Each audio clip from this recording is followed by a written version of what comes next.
جی گائی صاحب، حضرت ابوالفضل الختلی کی شخصیت جو ہے وہ چونکہ حضرت داتا گنج بخش کے مشائخ میں سے ہیں، تو ان کی عظمت کو اور ان کی جو بزرگی ہے اور ان کا جو عظیم مقام ہے اس کو بیان کرنے کے لیے اور جاننے کے لیے اتنا ہی کافی ہے۔ وہ کہتے ہیں نا، درخت اپنی جڑ سے نہیں اپنے پھل سے پہچانا جاتا ہے، کیونکہ پھل نظر آتا ہے اور پھل کے ذریعے سے اسلاف کی عظمت پر پھل کے ذریعے سے اس درخت کی تاثیر آگے چلتی ہے۔ تو خود داتا حضور نے لکھا کہ میں نے اپنی زندگی میں اپنے شیخ سے زیادہ باہیبت اور پررعب شخصیت کوئی نہیں دیکھی۔ صحیح۔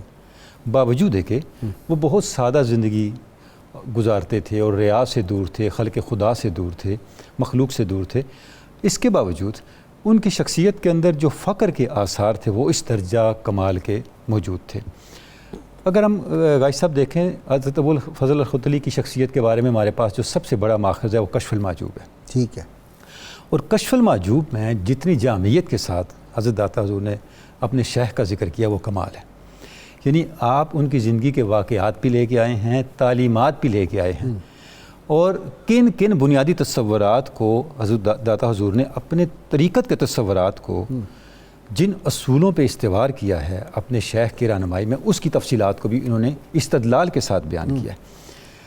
یہاں میں ایک واقعے کی طرف اشارہ کرنا چاہوں گا۔ جولی والا واقعہ سنائے نا کہ ان کی گود میں تھے۔ میں ایک واقعہ، میں بالکل اس طرف آ رہا ہوں، بلکہ اس واقعے کی خاص ریلیونس حضرت علامہ کے ساتھ ہے۔ اچھا، تو لہٰذا میں یہیں سے بات شروع کروں گا۔ چلو، وہ تو بڑی اچھی بات۔ وہ ایسا ہے کہ جس آپ داتا حضور فرماتے ہیں کہ بیت الجن میں میں اپنے شیخ کے پاس حاضر تھا، اور آپ جانتے ہیں کہ بیت الجن حضرت ابوالفضل الختلی کی جائے قیام تھی۔ اچھا، میں یہاں ایک اضافہ کر دوں آپ کی بات میں بیت الجن اپنے ناظرین کے لیے، کہ وہاں کے بارے مشہور تھا کہ وہاں بہت جنات ہیں اور جنات لوگوں کو نقصان پہنچاتے تھے۔ حضرت ابوالفضل الختلی رحمۃ اللہ علیہ جب وہاں پہ گئے تو جنات نے کسی بندے کو ان کے قیام کے دوران نقصان نہیں پہنچایا، اور پھر جب آپ کا جنازہ ہوا تو انسانوں سے زیادہ جنات شریک تھے جنازے۔ بہرحال تو وہ بتاتے ہیں کہ جب میں یہ میرے شیخ کا آخری وقت تھا اور ان کا سر میری گود میں تھا، اور میں اپنے کسی پیر بھائی کے کسی معاملے کی وجہ سے پریشان تھا، تو حضرت شیخ پریشانی تھا، اندر غصہ میرے تھا۔ شیخ طریقت نے آنکھ کھولی اور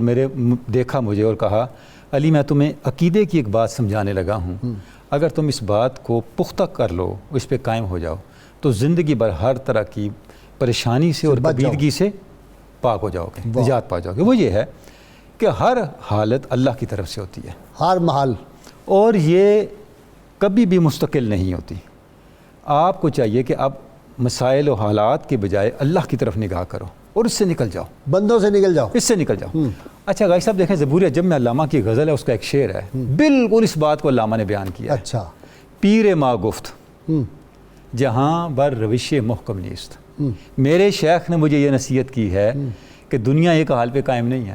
اب دیکھیں بات ہی وہ کر رہے ہیں، میرے شیخ نے مجھے یہ نصیحت کی، واہ واہ واہ، از خوش و ناخوش او قطع نظر باید کرد۔ اچھے حالاتوں کو برے، ان سے نکل جاؤ، نکل جاؤ، ان پہ نگاہ نہ جماؤ۔ واہ واہ واہ۔ تو یہ جو تعلیم یہ ہے، سمجھو کہ اس مالک کی طرف سے آگے ہے، اگر کوئی برے حالات ہیں برے تو حالات ہیں، امتحان جو بھی ہیں، آزمائش اس طرف سے ہے، وہ اس کی طرف سے بہتر جانتا بندہ ہے، نہیں کوئی کسی کو نقصان پہنچا سکتا، وہ ہمارے اس کا لیے مطلب بہتر یہ ہے۔ جانتا ہے۔ تو اب دیکھتے ہیں کہ اس سے یہ بھی اندازہ ہوتا ہے کہ علامہ کا کشف المحجوب کے ساتھ کتنا تعلق تھا۔ بھائی داتا صاحب روز حاضری دینی، یہ کشف المحجوب کے اندر ہے یہ واقعہ، یعنی اتنی مائنیوٹ ڈیٹیلز پہ کسی کی نگاہ ہوگی تو اس کو بیان کرے گا نا۔ پھر داتا صاحب کا آنا، خاص کرم فرمائی کرنا، حضرت معین الدین چشتی اجمیری کا آنا، ایسا ہی ہے، ایسا ہی ہے۔ تو یہ جو جتنے معاملات ہیں، اچھا ہم دیکھتے ہیں غازی صاحب، دیکھیں کہ داتا حضور کے سفر بھی آپ دیکھیں کتنا فاصلہ ہے، کہاں لبنان، کہاں آذربائیجان، کہاں ماورا النہر، کہاں سنٹرل ایشیا، اللہ اکبر، یعنی کہ وہ اپنے شاہ طریقے سے ملنے کے لیے وہاں جانا اور ان کی خدمت میں رہنا اور ان کی خدمت میں تربیت پانا۔ تو یہ جو سارے معاملات ہیں، یہ حضرت داتا گنج بخش کی اپنے شیخ کے ساتھ عقیدت، محبت اور ان کے ساتھ جو ان کا ربط ہے اس کو بیان کرتے ہیں۔ اور بہت سے ایسے معاملات بھی حضرت داتا حضور نے بیان کیے ہیں جو ان کی ہم سفری کو بیان کرتے ہیں۔ جیسے وہ فرماتے ہیں کہ ہم آذربائیجان میں تھے، اکٹھے جا رہے تھے، تو میں نے دیکھا راستے میں ایک ایسی جگہ آئی جہاں پہ غلہ کاٹا جا رہا تھا اور غلہ تقسیم کرنے کا وقت تھا، تو بہت سے درویش وہاں پہ غلہ لینے کے لیے کھڑے تھے، اناج لینے کے لیے کھڑے تھے۔ تو میرے شیخ نے ان کو دیکھ کے فرمایا، یہ وہ لوگ ہیں جنہوں نے اعلیٰ کے بجائے اسفل کو چن لیا ہے اور اس تجارت کو اختیار کیا ہے جس میں برکت نہیں ہے، جس میں کوئی فائدہ نہیں، کیونکہ انہوں نے طریقت کو ایک ذریعہ بنا لیا ہے، اپنے صوفیانہ Business، حلیے کو تصوف، دنیا کو اخذ کرنے کا ایک ذریعہ بنا تصوف لیا ہے، کو، خانقاہ کو انڈسٹری دنیا داری کے لیے یہ کہنے کا ایک مطلب ذریعہ بنا لیا ہے۔ فرماتے ہیں مجھے اس سے اندازہ ہوا کہ اصل طریقت کیا ہے، اصل حقیقت کیا ہے، اور اخلاص کس چیز کو کہتے ہیں۔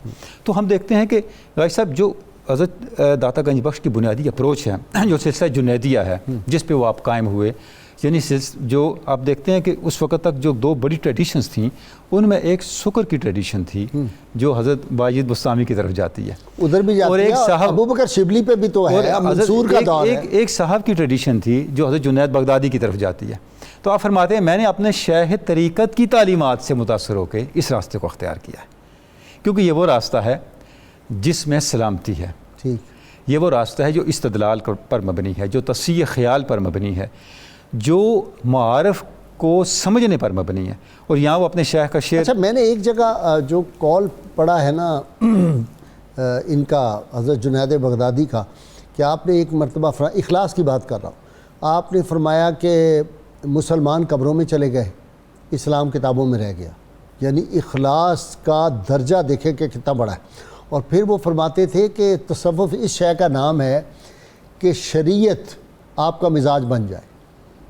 ویسے یہ تصوف اتنا اسی بڑا تربیت کا اصول ہے۔ نام ہے نا، دیکھیں تصوف ایک تربیت ہے جس میں آپ کی طبیعت سے تکلف نکل جاتا ہے، واہ واہ، مزاج بن جائے، مزاج بن جاتا ہے، بہت بڑی بات ہے۔ اور اس سے ہٹ کے آپ کسی چیز کو ڈائجسٹ ہی نہیں کر سکتے، کسی چیز کو افورڈ ہی نہیں کر سکتے۔